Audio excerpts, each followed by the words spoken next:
सरल रेखा ना, इंग्लिश में क्या कहते हैं इसे, स्ट्रेट लाइन।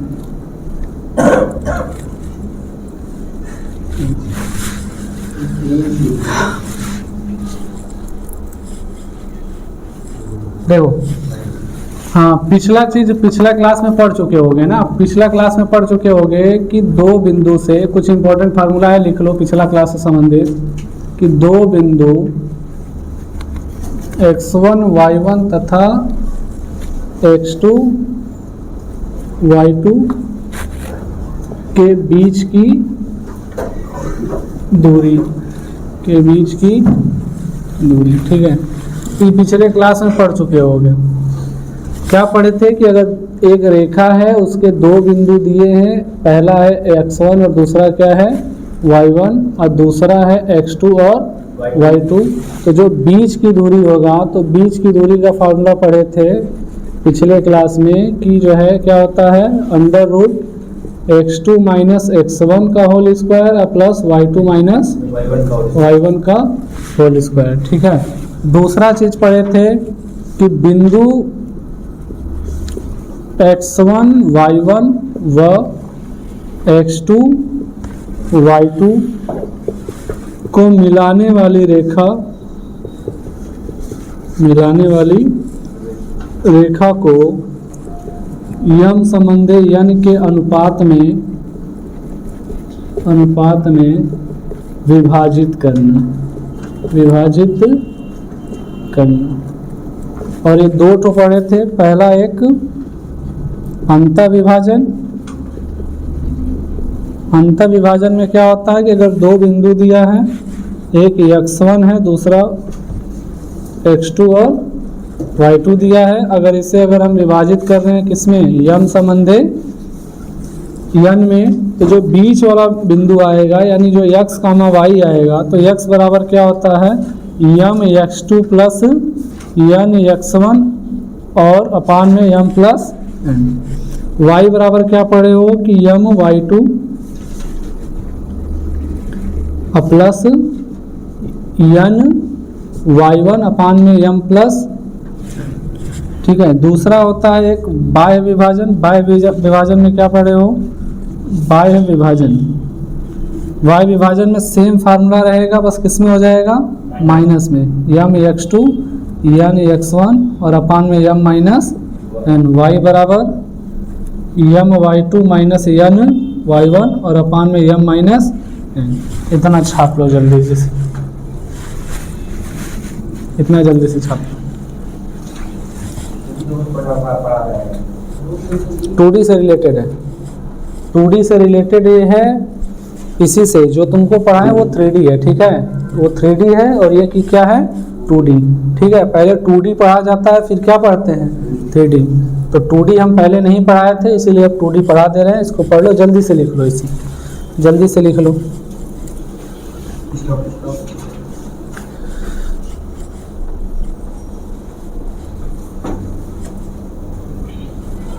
बहुत ही अच्छा चैप्टर है, पढ़ने के लिए बहुत ही अच्छा है।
जल्दी करो बाबू, जल्दी करो। यहीं पे एक और लिख लेना, ठीक है ना, एक और लिख लेना जो है मध्य बिंदु के निर्देशांक, मध्य बिंदु के निर्देशांक। तो मध्य बिंदु के निर्देशांक के लिए क्या करते हैं, सिंपली वही चीज़ है कि अगर दो बिंदु दिया हो उससे मिलाने वाली रेखा के मध्य बिंदु का निर्देशांक कितना होगा। यानी अगर ये x1 और y1 है और ये क्या है x2 और y2 और मध्य बिंदु में है x और y, तो जो x होगा वो x1 प्लस x2 बटे के 2 और y क्या हो जाएगा y1 प्लस y2 बटे के 2। इसे बोलते हैं मध्य बिंदु के निर्देशांक। ये भी लिखा है। हाँ, ये सब के सब जो है 10 से रिलेटेड है, लेकिन अब ये 10 में नहीं है, ये सारा का सारा चीज़ अब किस में हो गया है, 11th में। ठीक है, पहले 10 में हुआ करता था, अब 10 में नहीं है, अब सब जो है 11th में दे दिया है। हाई स्कूल में बहुत इजी है, हाई स्कूल में इजी आता है।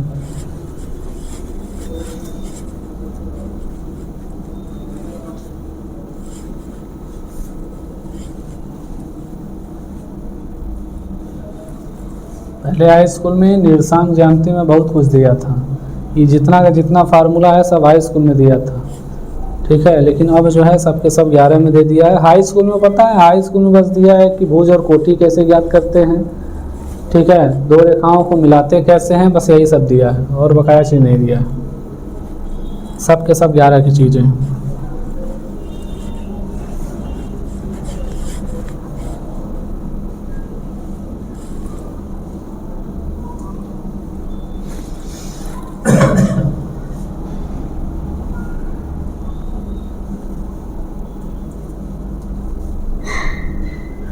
आज ओनली मैथ पढ़ा देंगे, ठीक है ना, वो आज ओनली मैथ पढ़ा देंगे, उसके बाद जो है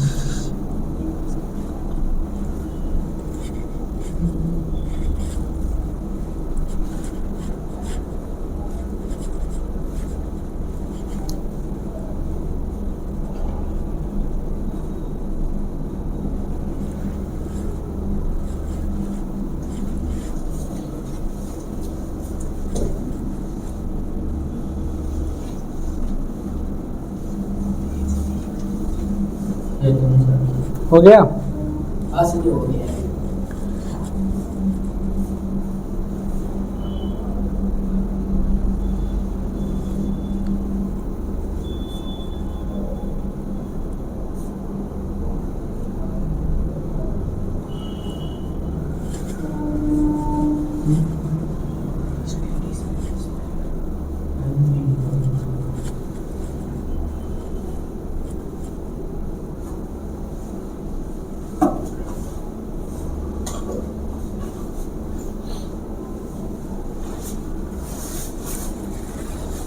हो गया। तो अब इसके बाद हेडिंग डालना जो है त्रिभुज के क्षेत्रफल।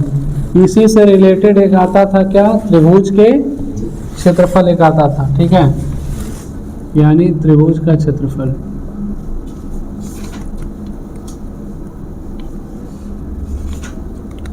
त्रिभुज के क्षेत्रफल के लिए क्या रहता है कि कोई अगर त्रिभुज दिया हो और उसके हाँ सब सरल रेखा का पार्ट है। पहले पता है ये सब निर्देशांक ज्यामिति से ही संबंधित है। सब किससे संबंधित है, निर्देशांक ज्यामिति से ही संबंधित ये है। बस इसमें क्या है, अभी सारा चीज पढ़ना है, पढ़ने के बाद जो है केवल रेखाओं के बारे में पढ़ना है, ठीक है।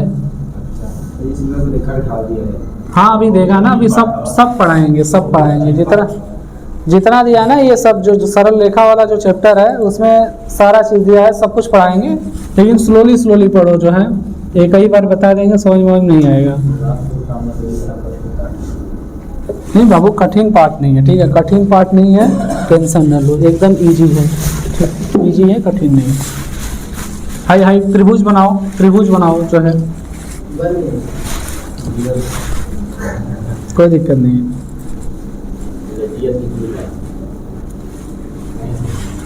ठीक है, चलो लिखो त्रिभुज का क्षेत्रफल।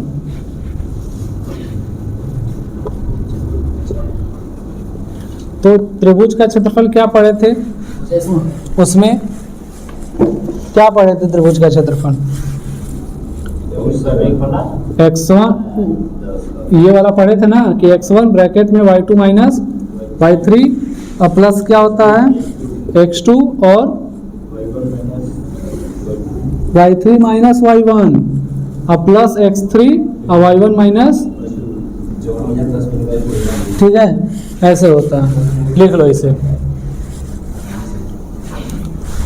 दोनों तरीका बताएंगे। एक दूसरा तरीका होता है इसका सारणिक वाला। इस दूसरा तरीका क्या होता है, सारणिक वाला नियम से लगता है, लेकिन फिलहाल में यही नियम देख लो।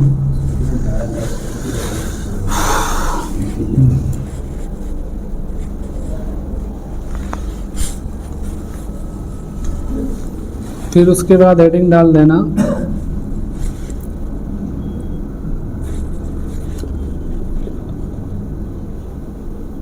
दो बिंदु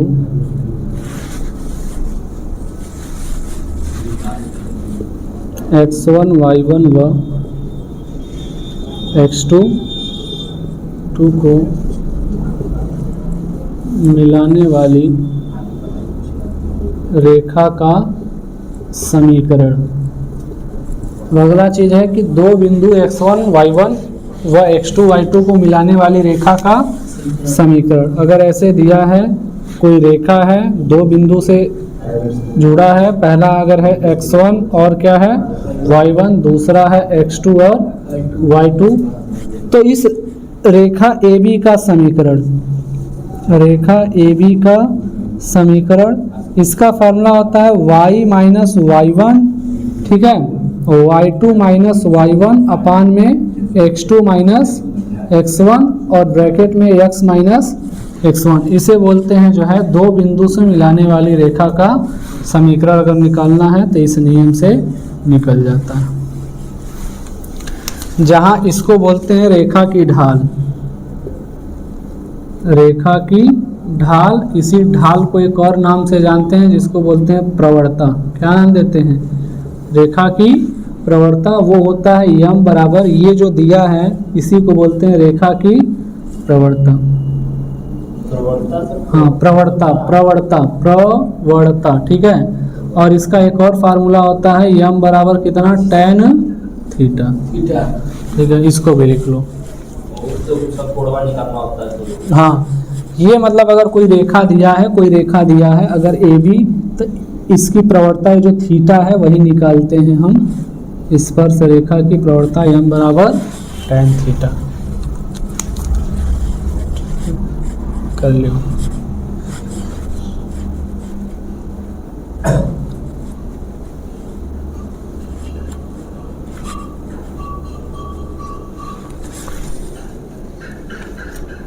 फिर धीरे धीरे जो है सवाल बता रहे हैं, घबराओ नहीं।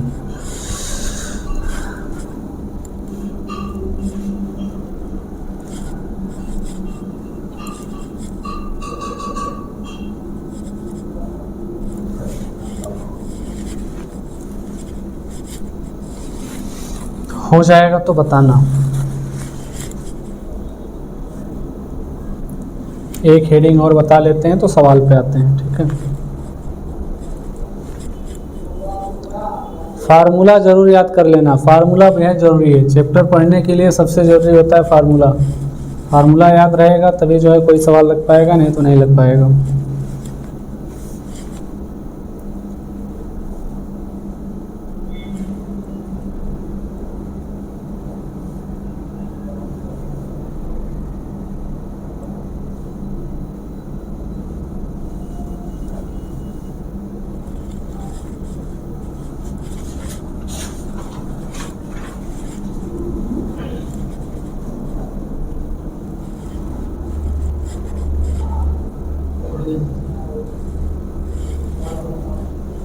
हो गया।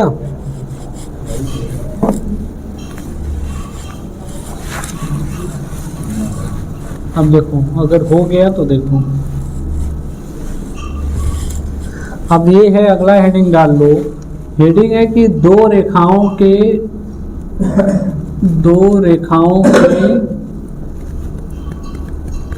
समांतर व लंब होने का प्रतिबंध, लंब होने का